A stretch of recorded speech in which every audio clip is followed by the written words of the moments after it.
which is my tramp stamp needs a footnote years old.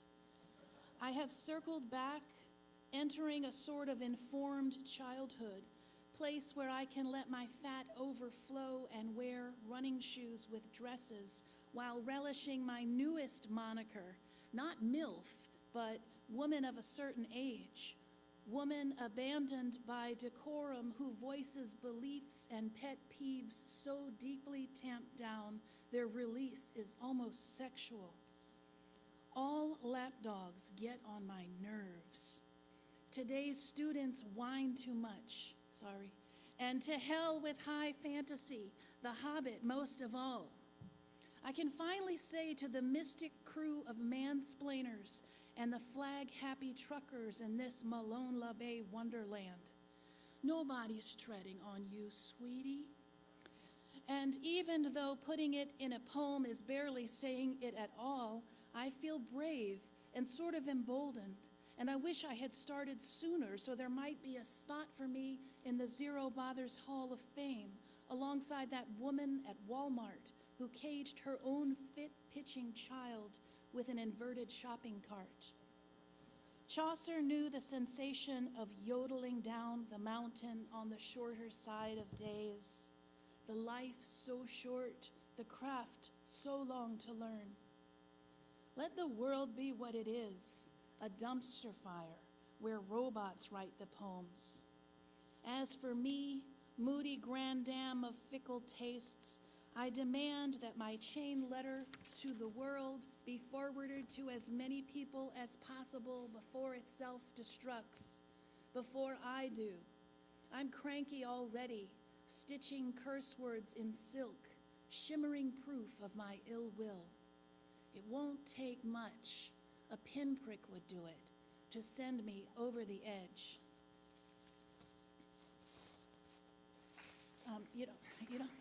Thank you. And since we got talking about the end times, I guess a little bit in the poem, I'll continue the streak with this poem, which steals from Isa, translated by Robert Haas and also Philip Larkin.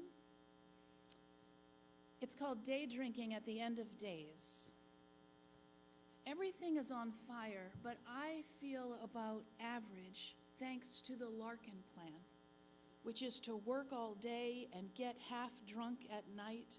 This is how I wrote my books and raised my kids and rebuilt after Katrina, the first hurricane to leave a permanent mark. A part of me will always be exiled in a hotel room wanting to stab in the eye anyone who says, I wonder if they should rebuild. But there is a case to be made. Why rinse cans for recycling that winds up at the dump? Not to mention the kids I birthed into this hot mess of a red state.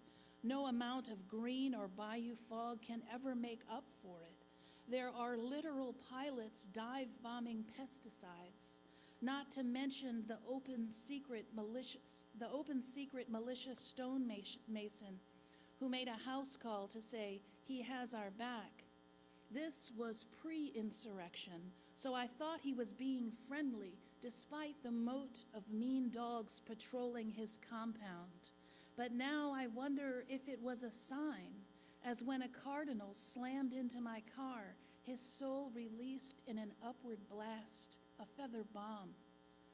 Is the crimson bird prophetic, a heart beating outside of my body? Is it time to tie off loose ends, to enter deeper into or to wake from my rot gut buzz so that I might sing as I walk into the fire?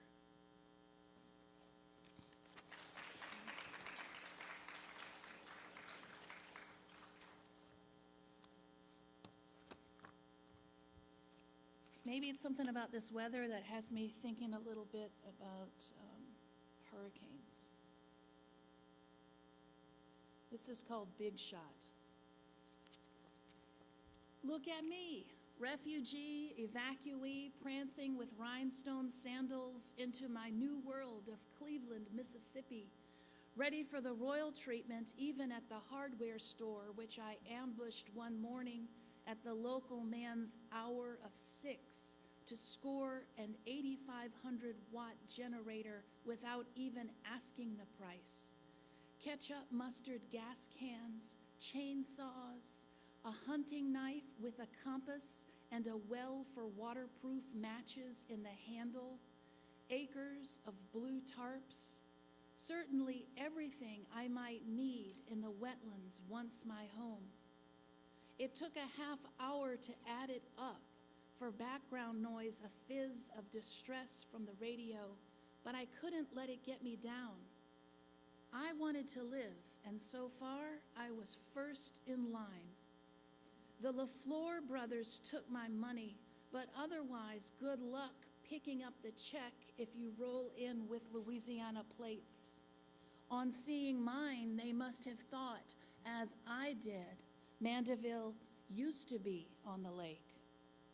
Even at the laundromat, we only brought 3 shirts apiece. They set the dryers on for free. And with her last dollar, a lady bought me a honey bun and a big shot soda before offering to fold my clothes.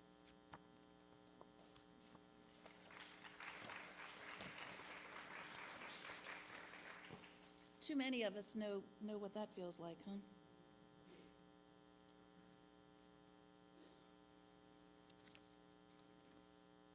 Praying with strangers, which is kind of what poetry is, to a certain extent, praying with strangers. So it's a hurricane poem, but maybe also my Ars Poetica. Wish I could be funny again, like the old me, wild child with food and music on the mind, because I am worn out with bringing nothing but needs to the hands of the Lord. Beginning that day, I packed the kids in the car for a head start against the hurricane. 5 hours north to the nearest hotel room, tears the whole way, like we knew what was coming, like we were going to be the ones prying apart the automatic doors of the Winn-Dixie to float out unfrozen, frozen food. Oh, refugees, oh, my stranded sisters and brothers, we never looked away from the television set, our campfire. We ate out until the money ran out, then choked down charity, peanut butter, peanut butter, peanut butter, bread. I swam in the hotel pool, drawling reminiscences in the company of peers. Anything to keep my head above water in the Bible Belt, where they don't sell beer on Sundays. Belly aching, praying with strangers, it became my life's work. Didn't want the job, but there I was, scratching out words, taking notes, while my children, their foot soles filthy black, played rescue helicopter with their army men on the rooftop of the unmade bed.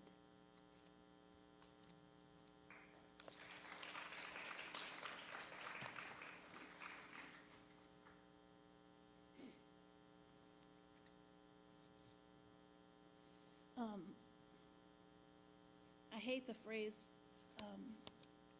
thoughts and prayers, especially when they're sent to people after some horrible preventable crisis involving guns. So I wrote a poem about it.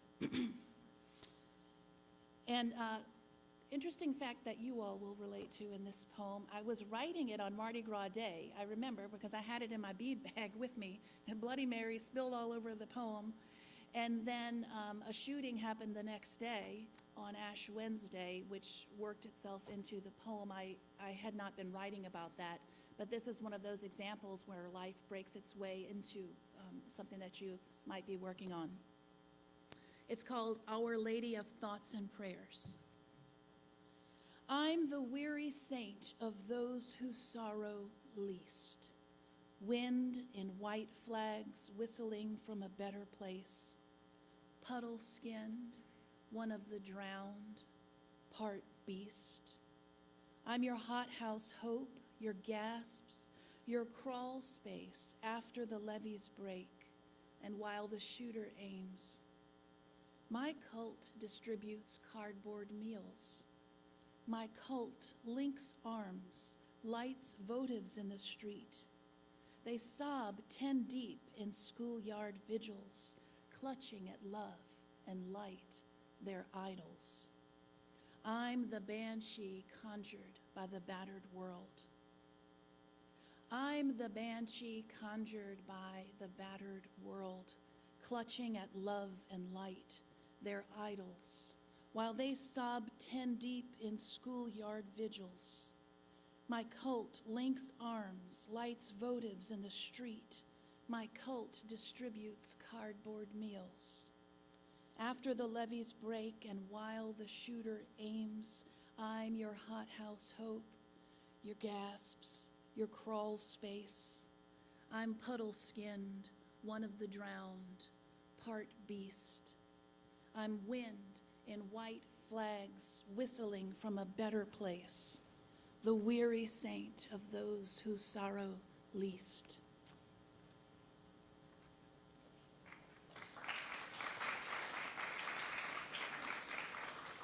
Yeah, I should read something funny now because we're going to get down.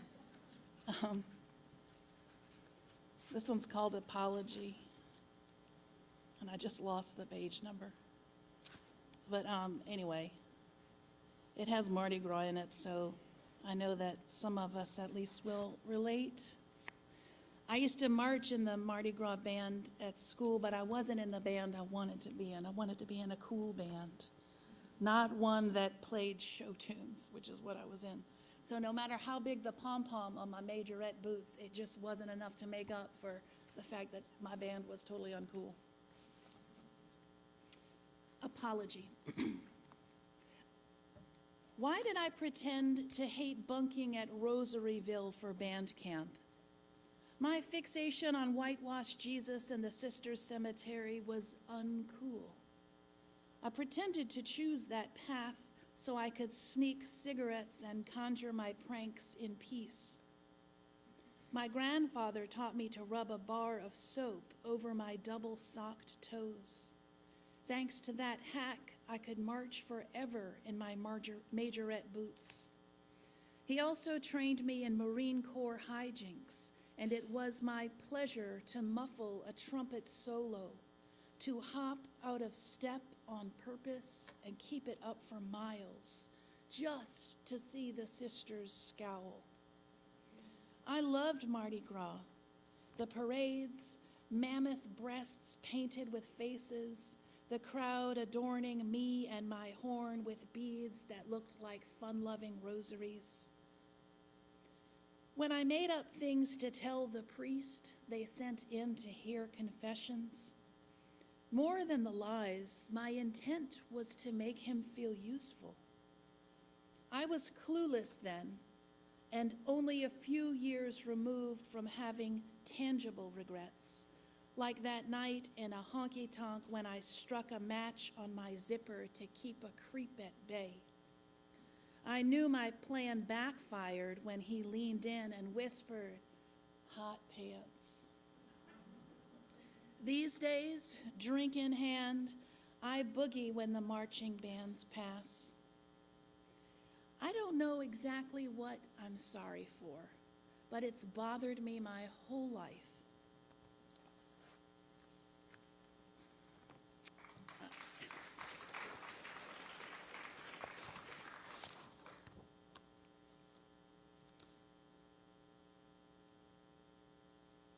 This is called Sucker. I was a sucker for my daddy, an addict at heart, always hooked on something. Drambuie, the cabbage soup diet, Cajun dancing, hauling Yankees on the tour bus up and down River Road to ogle whitewash plantations. He once LARPed the vampire Lestat, rising from a grave because he was a sucker for Anne Rice.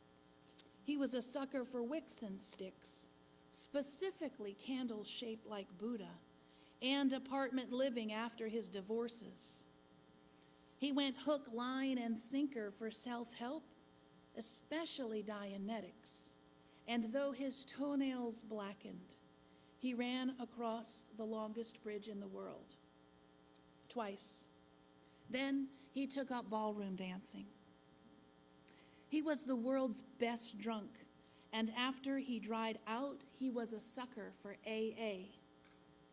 He was a sucker for fathering offshoremen bailed from the drunk tank, for naming these chain-smoking men my uncles, the women my aunts. Life became a potluck of talking through the night while the kids slept in cars. Except for me. I was a sucker for sitting under the fig tree behind the Camel Club, thinking no one could see me study him, golden-haired and calm, everyone's father but mine. A sucker for calm, for burnt coffee and all-nighters, for not looking away when sobriety's atoms named the worst horrors of their lives.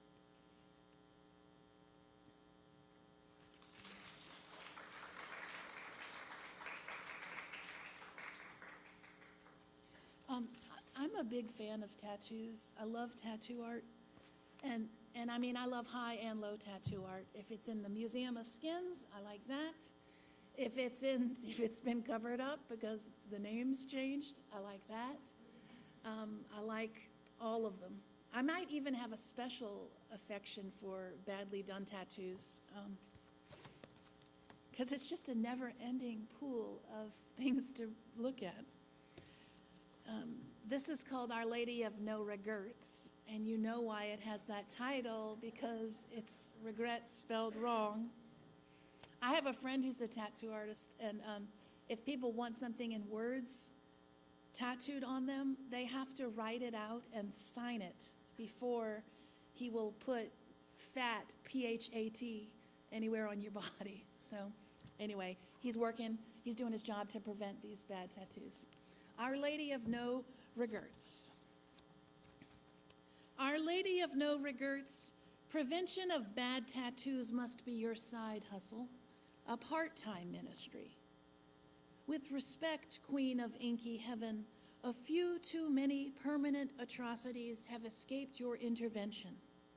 Just when it seems the world of ink has collected its wits, another troll with armpit hair is born. Or a Patrick Swayze centaur in a rainbow breeze. So many RIPs, so many mama's boys, so many portraits of you take liberties, from reverent to sexy but still chaste, to Dia de los Muertos Mary, rainbow Cupid with a fleshed out skull, gown lifted up, revealing pistols on juicy half-spread thighs. Are you angry to have been made slutty, sweet lady? What's better, to be forgotten or to mingle on the flash art wall among vixens with spade-tipped tails? Mother to so many bad-inked guys and dolls, how do you stay calm? My mother wept over my tattoo, a fish in multicolor flames swimming up my back. Bad ink claims nothing lasts forever, except, of course, YOLO spelled in penises, a jigsaw puzzle face, and sorry mom stamped across the knuckles of two fists. But what about a mother's grief over children delivered with no guarantees? They are born, they whine, they steal change from your purse, they pierce their ears and brand themselves with ice. No blank space on their baby skin to mark with kisses. Only scribbles, other people's names inside of hearts. That poem hits a little different now that my son has begun to acquire tattoos on his body. So I'm just waiting for mom and hearts, and I think I'll be waiting forever on that.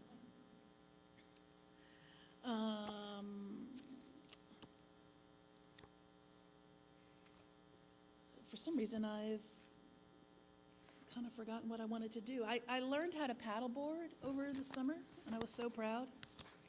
Thank you. That's the first time I've ever been applauded for that, so I'm very grateful. And if I have to ask for it, it doesn't count, all right? And as soon as I was standing on the paddleboard that first time, I was planning, okay, yoga, yes, I wanted to do the paddleboard yoga, but I also wanted to see the eclipse in October on the paddleboard, which I missed out on doing. But anyway, this poem was attempting to be prophetic, and it failed. It is called, As I Stand on a Paddleboard for the First Time in June, I Plan for October's Eclipse.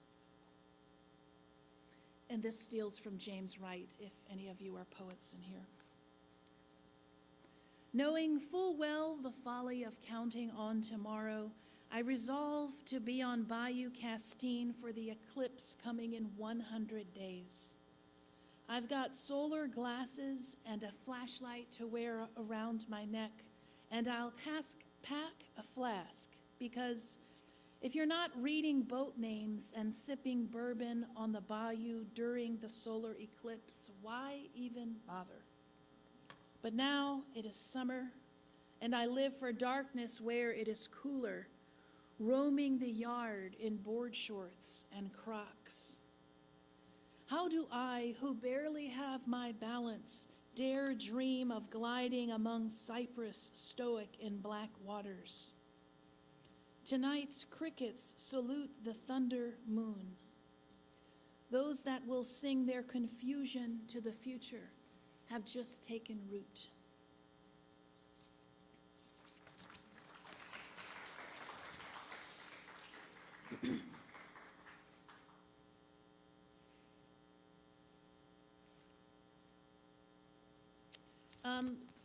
Are there any poetry students in here? No?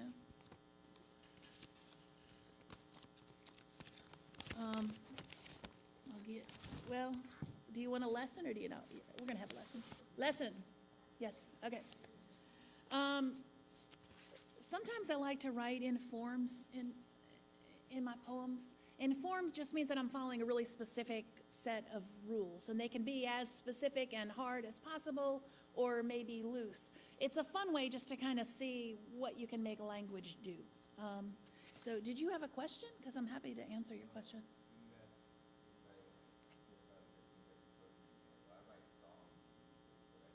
Okay, so yes, songs and music, definitely poetry. I think that's where a lot of poets got their start, listening and singing along to forbidden, maybe bands or whatever, okay?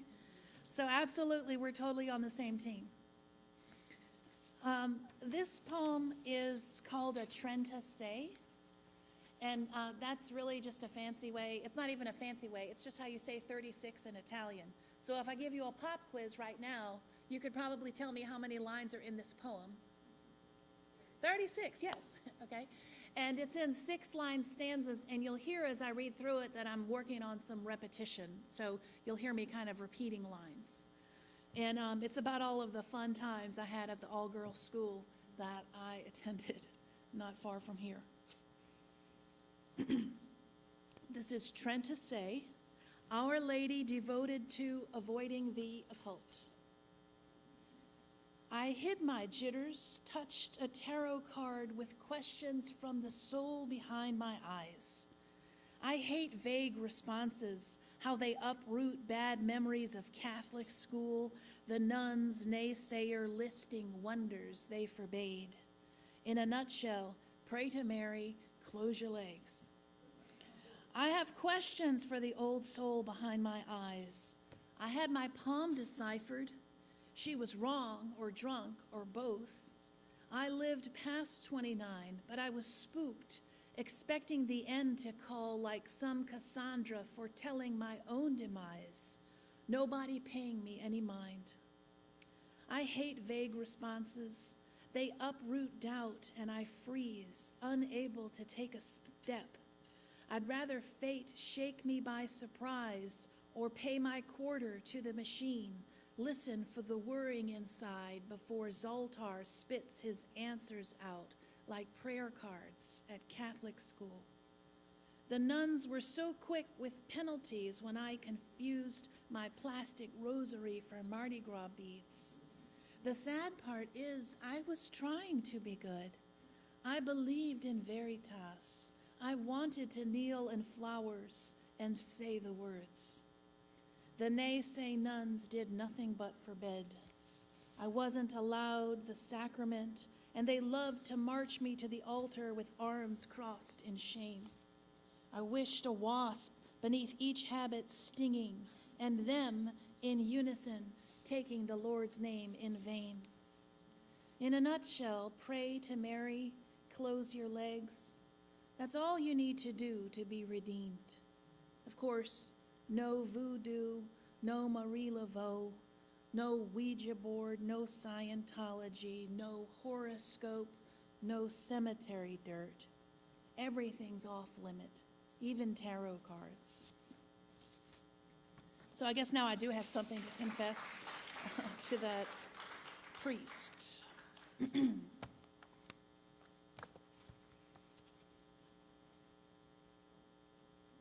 Do you ever have that feeling that you are in a movie and everyone else in the world is just a supporting bit actor in the role of your life? Okay, so I have a few poems about that. One of them is called Biopic. It was a relief to be told in 6th grade that people knew I was a virgin by my walk. There was no need to pretend anymore since my footsteps told all, or my face flashing its which fork do I use vibe. Look at me drunk, lost, turning to the moon for answers, on a bridge dropping bread to slime-back turtles just in case a director needs details for the movie of my life. It's a sad tale of how sometimes I got sent to bed early while it was still light out. I don't know why. But I had an Afghan of neon granny squares and V.C. Andrews books to read in secrets. I had another diversion, which was to isolate one bump on the popcorn ceiling and try never to lose sight of it. Sometimes I was the speck, backtracking through space and time to find my lamp-lit window. I was the icon housed within, my braids pulling apart as I peered through darkness at the willow tree across the street. That summer, I highlighted every word in The Witch of Blackbird Pond and fed the pages to a river with a Choctaw name, thus completing the ritual.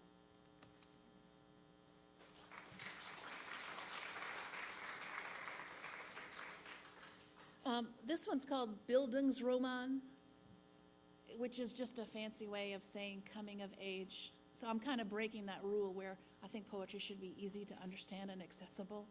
So I don't know why I did that title. I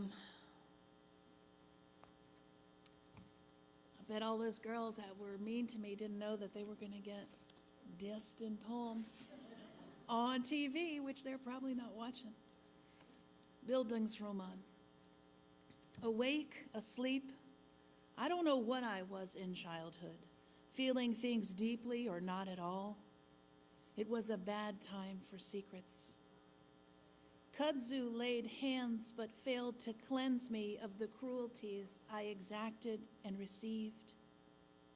When I asked to ride a horse on my birthday, I did not mean tracing circles on an invisible lead. I wanted my steed mean-spirited and wild, scattering clamshells up the levee to race cargo ships and the rust-bottom barges shouldered above my head by the Mississippi. How can it be so easy to force water to change its shape? The mean girls next door called through the fence, begging for me to join them in their pool. As quick as I could scuff down the driveway, I was there, fumbling with the locked gate while they laughed. Likewise, I followed my brother to the skate ramp, well aware a broomstick was coming for the spokes of my bike. I remember braiding a ribbon in my ever-damp ponytail for the occasion, and afterward recording the long, sad tale in my diary, which I then hid in plain sight.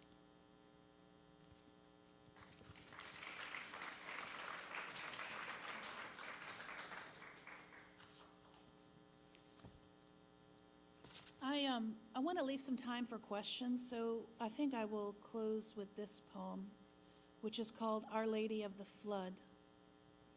And I wrote it, like some of you, unfortunately, you've probably been looked at before while all your junk is out at the curb, with people going through your trash or some such thing, while you're recovering from destruction of water, probably.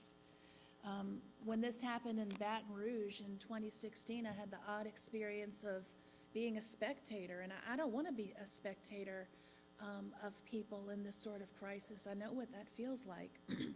And so I was trying to bear witness to it without being Gawker, which is kind of hard. I ended up seeing a photograph of people, two people. I have their names in the back of the book because I found the image. A man and a woman in cutoffs, your post-flood attire. They were wading through water past their knees, and between them was a flat-bottom boat in which stood a statue, a yard statue of the Virgin Mary. So, that was their treasure that they were salvaging from floodwaters. It was that statue. They were walking beside the boat that was transporting this item. And I know what it feels like to have to transport everything you love. And look at me, I lost my page, so that was funny. Anyway, this is Our Lady of the Flood. And now I gotta find the page number.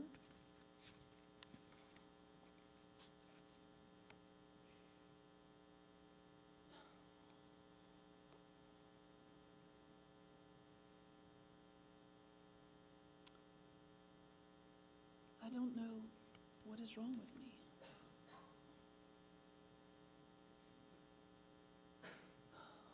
So awkward. It's on page 26. There we go. What's that?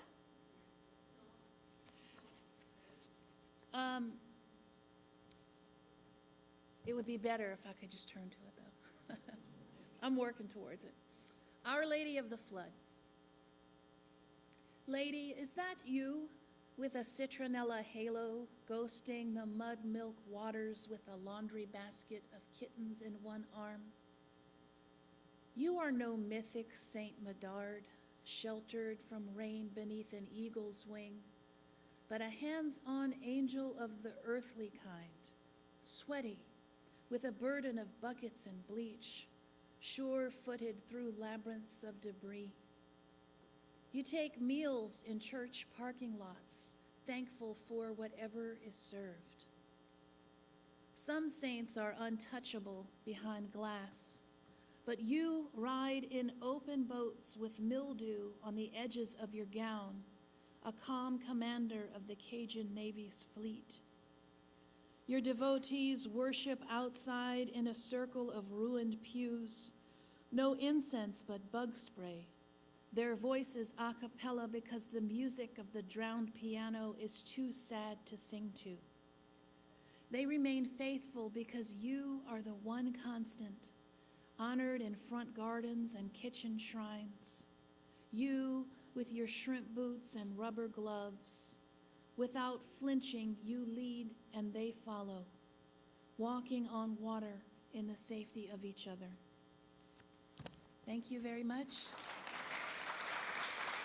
Thank you, and thank you to our interpreter. And I'm happy to take questions or anything like that. And yes. Thank you.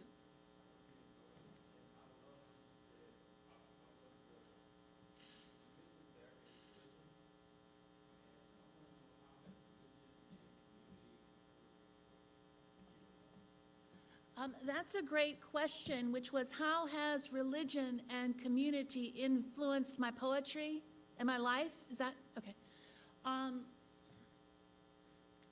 I mean, I told you when I was reading one of the poems that poetry, the act of writing poetry kind of felt prayer-like to me. It feels worshipful to give my attention to something. Sometimes I give my attention to things that are beautiful, and that's great. But as you heard from these poems, I also sometimes give my attention to things that are ugly and not great, you know. And I think there is room for all of that in a prayerful action, right? I mean, I can have lamentations or songs of joy. So I definitely feel that in my work. It does feel, it feels like a religion. I feel when I'm teaching poetry, I feel like I'm standing at a pulpit, banging on my good book and talking about Lucille Clifton and Emily Dickinson. And I do think it's a worthy thing to have given my life to. So thank you. Thank you for that.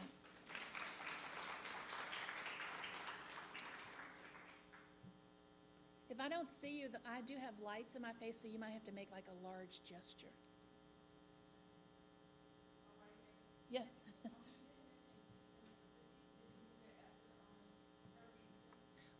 No, so the question was, did I move to Cleveland, Mississippi after Katrina? I did not, but like many of us, I'm sure we remember kind of being stranded elsewhere. And that was one of the places I landed. And I think it's Cleveland.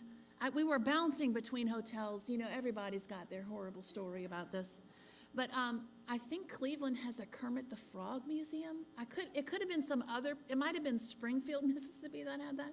But I didn't live there. I tell you though, when people ask me for a sad image of the hurricane, I mean, there's no shortage of them.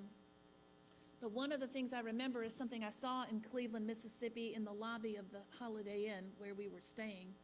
And it was this little kid, we had kind of come to know the family.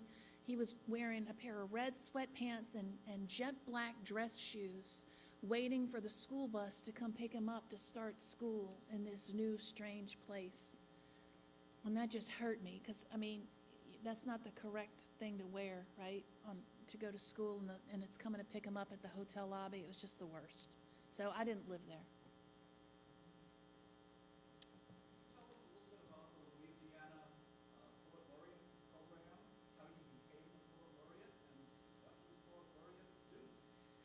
So the question is, who in the world made me Poet Laureate, and what does the Poet Laureate do? Do y'all remember Kindergarten Cop, that movie with Arnold Schwarzenegger? Who is your daddy and what does he do? That's what that sounds like. So I was nominated. The Louisiana Endowment for the Humanities holds nominations for this post every 2 years. It's a 2-year post. And I was nominated by a colleague.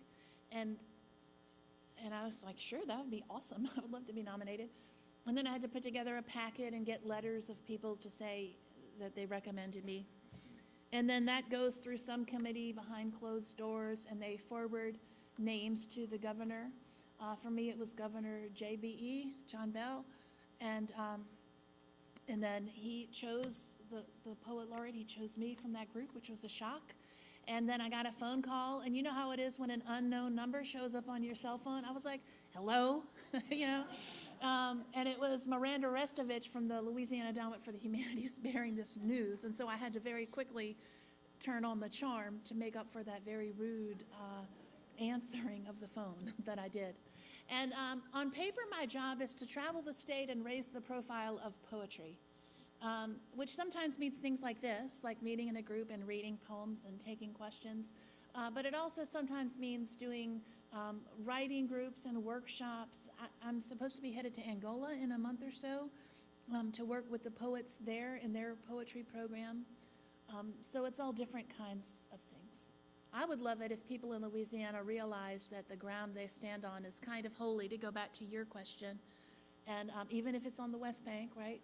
And that we can mark that and celebrate that without needing to, you know, reach too far out of where we're standing.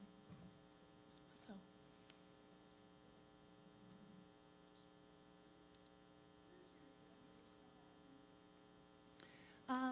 I did a BA and an MA in English, and then in the late 90s, I did a Master of Fine Arts in Creative Writing at the University of Arkansas.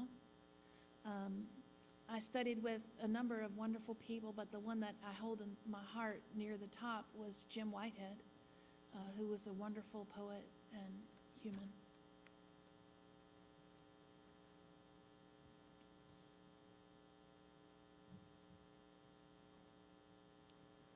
Hi.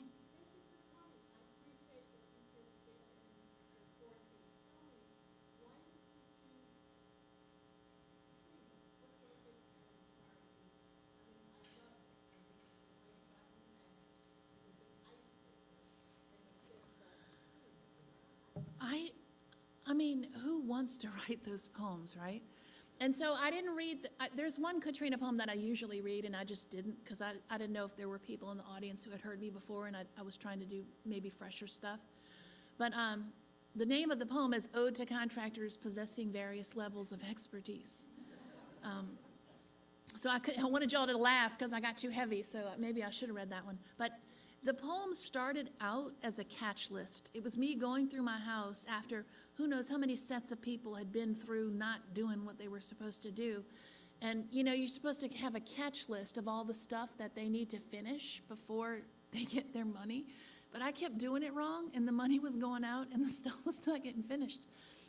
And eventually I said, you know, my soul is getting corrupted over the anger I feel over this right now. So I can either make myself sick or just laugh, because if you think about it, it's kind of funny. I mean, it happened to me, and I guess in some way it was funny. So I kind of fell into it. I mean, I never would have thought, oh, this is terrible. I'm in Cleveland, Mississippi, and I don't know where I'll be tomorrow or where I'll get food from, but let's write poetry. It wasn't like that. It just kind of tumbled onto me. And I was happy to, I mean, in retrospect, I guess I'm happy that I was able to do it, because I do think it is important for those stories to come out of the voices of the people that were in the stories. And so, I mean, I am just one drop of water in the river of voices, but I was happy to add mine to that. Thank you. Reading the poem? Sure. I think this is also the first documented time of using the word "get her done" in a poem. I don't have a plaque or anything, but I probably should. You ready? Okay. Ode to contractors possessing various levels of expertise. This one's a shout out to the Gitterduns, the crowd since Katrina most idolized and sucked up to. Semi-nude roofers, hard hatters, electricians, tree doctors, ditch witch pilots dwelling in tent cities, or, like our lumberjacks, the Dollar General parking lot. A round of drinks and first pick of the MREs for you. Look, one thing I've learned is what you had to do, you did. They roughed it, and my hubby pimped me when he had me with my sweet voice make the calls. Soon they came in pairs like yin or yang, one to chain smoke in the truck, the other to get paid. In one case, $3 grand up front before Tangipahoa's understudies of Beanpole, Rotund, Rosencrantz, and Guildenstern would aim their crowbars at the fouled sheetrock. With no other prospects, we hired them on the spot, feeling at once swindled and spared on that first day and then the next, when nothing happened until dusk, and then it came down all at once. Skeleton walls and sheetrock ready to float before we could line up shingles or a roofer.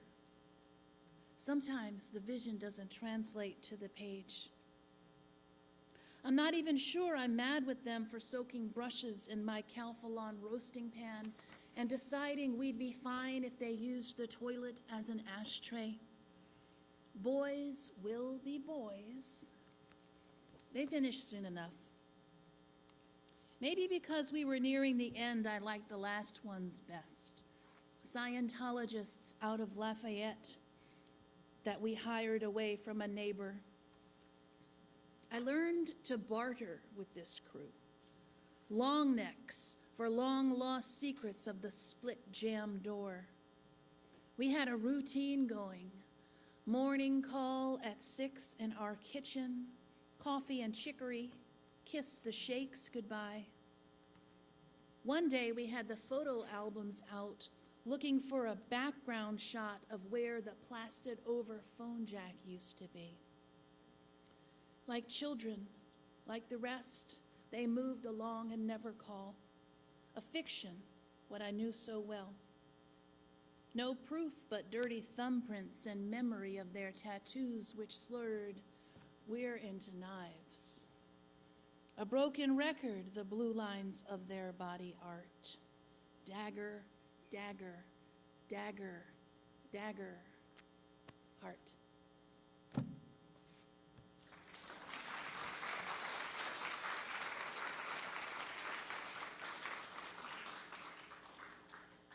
Thank you. Is anybody, am I missing? Yes, okay. Hi. I thank you all. I know your legs are all wet and cold from walking around on this campus.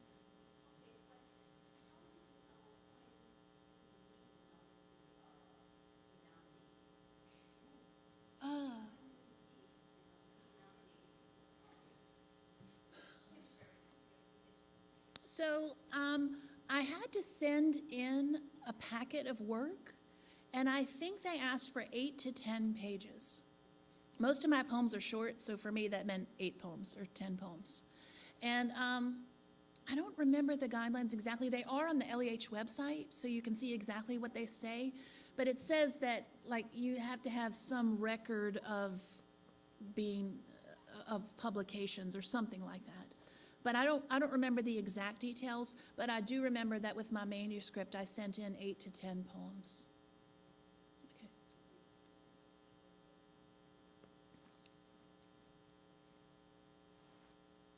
Anybody else?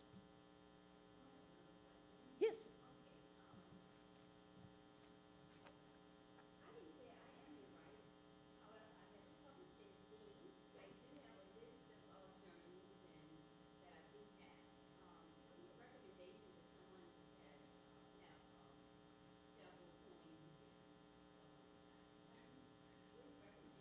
So, I mean, I love that ambition. And so when I was doing this, like when I was just a pup and being like, I had all these poems and I want to publish them in magazines, everything used to be in the mail and on print. We didn't have this new thing called the internet, all right?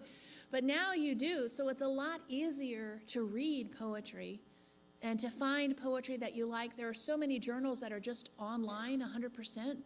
One that I really like is Diode. It's spelled D-I-O-D-E. So that's just like one of a million places. There's one called Plume Poetry. You can go to Poetry Daily or Verse Daily. They publish poems every day. Resources like the Poetry Foundation and the Academy of American Poets have all sorts of poems that you can read and hear about.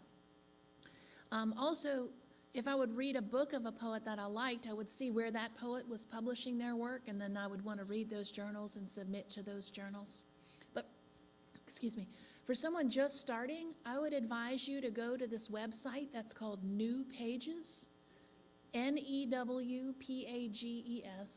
and look under Lit Mags, and they'll have calls for submissions. And then you can go through, and I'm telling you, people will do themes on stuff you can't even imagine. And you may have just written a poem about an octopus and somebody's putting together a special issue about an octopus, you know? So I would go through there, and there's 2 reasons to look through the calls for submissions. One is to see what people are asking for and to see if you think this might be a place for your work. But the other reason to do that is to read yourself and to become familiar with the different journals that are publishing and that type of thing. So that's what I would suggest you do. Yeah, on my website is my name, Alison, Pelegrin, PELEGRIN.com, I think. And speaking of my website, let's do it. Let's take a picture from my website. I'm going to take a selfie. Wait, I don't even know how to do this. I'm pointing at Okay. All right, here we go. Wait, that's not a good light. Hold on. Okay. Whee! Wait. And let's get one with the interpreter.